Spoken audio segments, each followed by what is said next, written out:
conduct and remarks. The distribution of money. The respondent is recorded in his own voice addressing the rally in the following terms. Lakini mimi nilikuwa na 1250 ya mikutano ya jana. Watu wakajaa. I had to go home and get another 800,000. Jana peke yake hapa kwenu nilitumia 1,200,000. Si niliwaambia mimi nimepewa 250,000. Hiyo ni ya jana, si ndio? Leo nimepewa another 250,000. On a plain reading, the respondent states that he disbursed. The word nilitumia means I used or I spent a total of Kenya shillings 1.2 million at the rally the previous day alone, having returned home to source for a further 800,000 after his initial Kenya shillings 250,000 was exhausted by the turnout, and that he had on the day of the rally itself been furnished with a further 250,000 shillings for the same purpose. Identification documents remarks. The respondent is further recorded in the certified electronic evidence before the committee, addressing residents in the following terms. Ulipiga kura, sivyo? Kuna kitambulisho ilikuwa inaitishwa. Hakuna kitambulisho ilikuwa ikiitishwa. Mtu alikuwa akifanya nini? Unaweka kidole. Kama ID haiitishwi, unatumia kidole. Ufike ujiwekee kidole. Hakuna ID, hautaitishwa ID. The video record discloses further material that situates these remarks within a live contested exchange and confirms the practice underlying them. At minute 3:17 seconds of the video clip, the respondent poses the question: kuna kitambulisho ilikuwa ikiitishwa kwa kupiga kura? To which an audience member responds, yes. The respondent, the Honorable Gikaria, presses on. Wapi? Then he proceeds to dismiss the attendee with the words, wewe haukupiga kura. An indication that the Honorable member's motive was to reinforce his remarks that the ID was not required. The respondent further states, kama ID haiitishwi, unatumia kidole, alafu mnasema watu wanaitisha ID wakaibe kura. Kuna kidole ya mtu itakatwa, alafu mimi niende nikawekelee? Haiwezekani. The respondent's reassurance to the gathering that identification is dispensable and that biometric verification alone suffices is a misrepresentation that contradicts the requirement under Section 10, subsection 1 of the Elections Act and its regulations that a voter produces a valid identification document at the polling station. The evidence before this committee. The complainant, who in this respect is the secretary to the committee and the prosecutor in this matter, during the hearing, she was able to present to the committee oral submissions highlighting the identified breach of the code. In her submissions, she stated that the respondent, the Honorable David Gikaria, is not just an ordinary citizen. He is a prominent office bearer, a recognized political leader, and a member of parliament for Nakuru Town East constituency. By virtue of his position, he owes the highest duty of fidelity, honesty, and integrity to the public, the people whom he represents, and in this case, the people of Kalou. Instead, during a recent campaign rally in Kalou, the Honorable David The accused in this case chose to weaponize his influence. He stood before a vulnerable electorate and willfully, maliciously spread flagrant falsehoods designed to disenfranchise voters while simultaneously boasting of using financial muscle on the innocent and not so trusting members of the public. In support of her submissions, she presented the following material as evidence before this committee. A. An audio-visual clip of the remarks broadcast by the Citizen Digital, Citizen TV Kenya on the 7th of July 2026, and which is accessible at the provided link, titled MP David Gikaria explains to Kalou residents why he demands IDs before giving handouts. B. A digital forensic report prepared by the Kenya Computer Incident Response Team Coordination Center, domiciled at the Communications Authority of Kenya, confirming the source, the broadcaster, and the date of the video. And C. A certificate of electronic evidence dated the 10th of July 2026, certifying the integrity of the electronic evidence. So what is the respondent's case? That is the Honorable David Gikaria's response. The respondent was represented by learned counsel Michael Mbongi, who made oral submissions. In his submissions, he outlined that the respondent was not served with a particular video clip produced by the secretary and played before the committee. He further stated that the respondent was not supplied with the transcriptions of the said video clip, and as such, it was his assumption that the prosecution only relied on documentary evidence.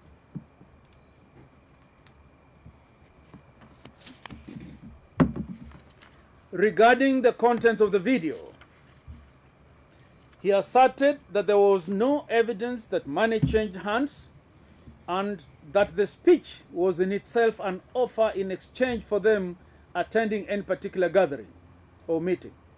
Additionally, learned counsel asserted that there was no evidence that any voter was promised an award for voting in a certain way. It was his contestation, the learned counsel, that the forensic report produced before the committee merely authenticated the video. I repeat and emphasize, merely authenticated the video, but did not prove that the respondent committed bribery. In conclusion, he claimed that the committee relied on its own interpretation of the words uttered by the respondent, which he argued were taken out of context. In rejoinder, the prosecutor said that the complainant stated that the report was duly served upon the respondent and that the same was only meant to show authenticity of the electronic evidence as required by Section 106B(4) of the Evidence Act. She further added that the words in the video were spoken in the national language, that is Kiswahili, and as such, it did not require transcription at all. D. The issues for determination. From the foregoing, the following issues arise for our determination. A. Whether the respondent's remarks claiming he had distributed money to persons attending his rallies and that he had more contravened paragraph 6H of the code. B. Whether the respondent's remarks he had distributed money to persons attending his rallies and that he had more constituted an abuse of his position for political purposes, contrary to paragraph 6(1) of the code. And C. Whether the respondent's identification document remarks constituted an abuse of the position of the respondent for political purposes, contrary to paragraph 6(1) of the code. And so, issue 1. Whether the respondent's remarks claiming he had distributed money and that he had more contravene paragraph 6, the code commits every candidate under paragraph 6H to refrain from offering any document or reward to any person in consideration, that is, in exchange of such person, among others, attending or not attending any political event. 23. Paragraph. The respondent's own account, set out at paragraphs 4 and 5 above, is a direct, public, first-person statement of large-scale cash disbursement. It was his own admission that the cash was distributed at political events which he attended across the constituency. This committee is aware of the Kenyan political landscape. It is particularly aware of the behavior of some Kenyans where money is mentioned, as well as the Kenyan culture of associating politics and what is ordinarily called handouts. Being a politician, and when the committee infers from his remarks, it is obvious that the respondent is also aware of this fact and was using it to lure people, to attract people, to attend political events where he drummed up support for his preferred candidate in the upcoming by-election. The committee finds that Honorable David Gikaria is culpable of breach of paragraph 6H of the code. The second issue, as to whether the Honorable David Gikaria's remarks claiming that he had distributed money and that he had more to distribute constituted an abuse of his position for political purposes, contrary to paragraph 6.1 of the code. Paragraph 6.1 of the code commits every candidate to refrain from any attempt to abuse a position of power, privilege, or influence for political purposes, including any offer or reward. The provision targets the deployment of standing, office, or advantage, rather than any specific category of statement, and its reach extends to the manner in which a candidate's authority is used, wherever that use serves a political end. The meaning of the word abuse in this context can be defined as the wrongful or improper exercise of a power or position to confer a benefit upon oneself or upon others. On this footing, conduct that trades on the authority of public office to secure or safeguard an advantage through statements that the office holder has reason to know that they misstate, misrepresent the true position, amounts to an abuse of that office, irrespective of whether the advantage secured takes a pecuniary, that is financial, or a purely electoral form. The term political purpose may be understood in relevant part as any activity undertaken in support of or in opposition to the election or nomination of a candidate to public office. This formulation accords with the treatment in comparative electoral integrity practice of abuse of official position as the deployment of the powers, privileges, and standing attaching to a public office to advance the electoral interests of a particular candidate or a particular political party. In sum, in total, that is, a political purpose is present wherever an act, whatever its surface content, is directed and influencing the conduct, perception, or compliance of an electorate, or at protecting or advancing a candidate's electoral standing ahead of a poll. The distribution of funds, which the respondent himself admits to doing, constitutes an abuse of his position under paragraph 6, Roman 1. It was the respondent's office, his standing as a sitting member of the National Assembly, political purpose as set above. For the above stated reasons, this committee finds that the Honorable David Gikaria is culpable of breach of paragraph 6, Roman 1 of the Code in respect of the distribution of money, independently of and in addition to the finding at issue number 1 above. Issue number 3 for our determination as to whether the respondent's remarks regarding the identification document constituted an abuse of his position for political purposes. Section 10, subsection 1 of the Elections Act, Cap 7, provides that a person whose name and biometric data are entered in a register of voters at a particular polling station and who produces an identification document, underlined, who produces an identification document, shall be eligible to vote at that polling station.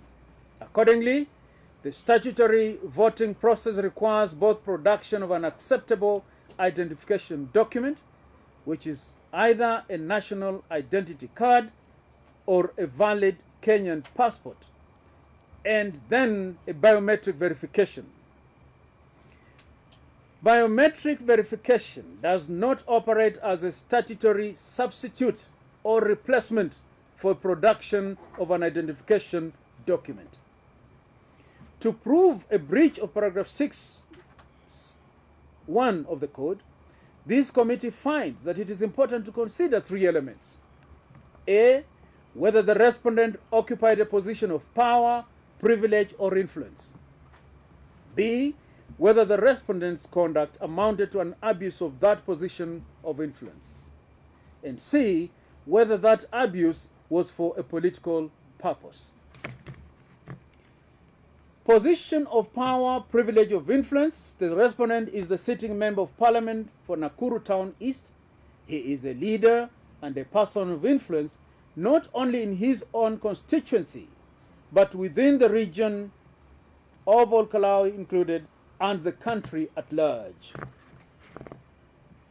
So that answers the question of whether or not the Honorable Gikaria occupied the position of power, privilege, or influence at the time when he made the remarks.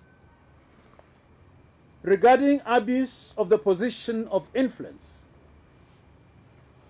the deference that the respects and awe normally or customarily extended to a sitting legislator placed the Honorable Gikaria in a position of considerable influence over the residents who were assembled at the rally where he was addressing.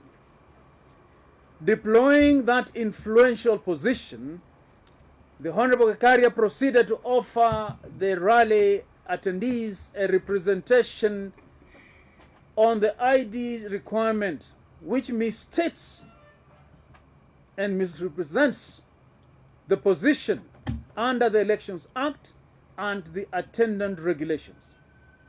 The use of his influence to press such misrepresentation of that kind in order to secure or protect an advantage for the respondent's preferred candidate constitutes an abuse of that position within the meaning of paragraph 6(1). As to whether the Honorable Member of Parliament of Nakuru Town East used those remarks for political purpose, the remarks served the specific end of drumming up support for his preferred candidate. This falls squarely within the definition of a political purpose, as set above. Therefore, all 3 elements have been established, and this committee finds, on the totality of the evidence adduced, that the respondent's remarks on the identification requirement amount to an abuse of his position of power, privilege, and influence as a member of the National Assembly deployed for a political purpose in breach of paragraph 6, subparagraph 1 of the Electoral Code of Conduct, independently of and in addition to the finding in issue number 2 above. And this is the determination of this committee. The committee finds that the Honorable David Gikaria, member of the National Assembly for Nakuru Town East constituency, is culpable of breaching A, paragraph 6H of the code by reason of his claims that he distributed cash as established in issue number 1 above. B, paragraph 6.1 of the code by reason of the same cash distribution claims which independently amount to an abuse of his position and influence as a member of the National Assembly for political purpose as established at issue number 2 above. C, paragraph 6, Roman 1 of the code, separately and independently by reason of his misrepresentation to the people assembled before him that identification documents were not required to vote, an abuse of his position and influence for political purposes as found and established in issue number 3 above. In each case, in respect of the conduct and utterances at the public rally in Kalou, Nyandarua County. This determination is consistent with the jurisprudence of the Supreme Court of Kenya in the case of Wetangula and another versus Combo and 5 others, 2015, KLR, where the court affirmed that improper inducement strikes at the heart of electoral integrity and undermines the constitutional requirement that elections be free and fair. These, then, are the orders of this committee. The committee, having considered all the submissions and authenticated digital evidence, and found that the Honorable Gikaria is culpable on all 3 counts, and in the exercise of its powers under the code, orders as follows. 1. That the respondent, the Honorable David Gikaria, is hereby issued a severe formal warning to cease and desist forthwith and forever from making statements that imply financial inducement or reward to the electorate. 2. That the respondent, the Honorable David Gikaria, is hereby issued a severe formal warning to cease and desist forthwith from making any further misleading statements regarding the statutory voting requirements which require an ID as part of the requirement. 3. That the Honorable Gikaria shall issue a public retraction and apology on Wednesday, 15th July 2026 at 10 a.m. at Anniversary Towers Boardroom, where we are seated, that is tomorrow, before the public and to the people of Kalou and the country, undertaking that that was wrong and that shall not be repeated.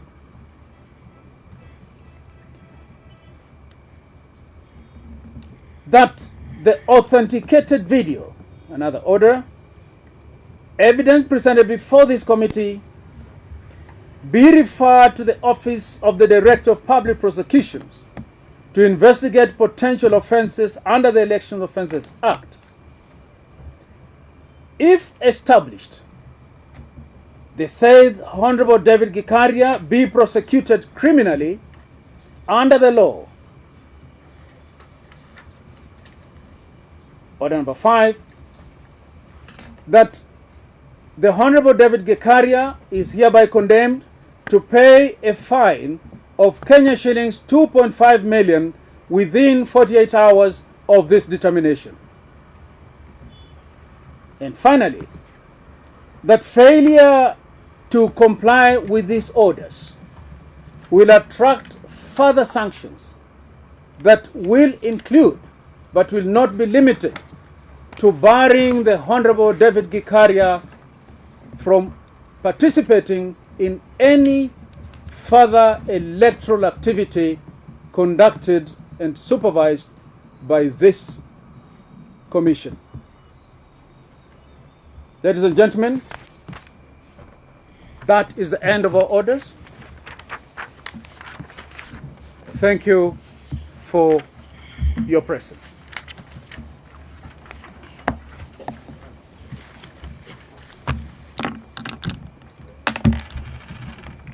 Question? Good. They don't have questions. So, without any... Yes, please? Did you raise your hand? Good. So without any question from the media, we are happy. My apologies. Council. On behalf of the appreciate the time that has been expended by this particular committee to hear and determine this matter to its logical conclusion. We are dissatisfied with that particular decision, and in the circumstances, Chair, we shall be requesting for certified copies of the judgment as well as certified copies of the proceedings to enable us advise our client on the available legal remedies. Most obliged, and thank you. Very well, Council. It's a legitimate request. It's lawful. The Secretary is hereby instructed to make that available to you once the same is ready for availability. I thank you.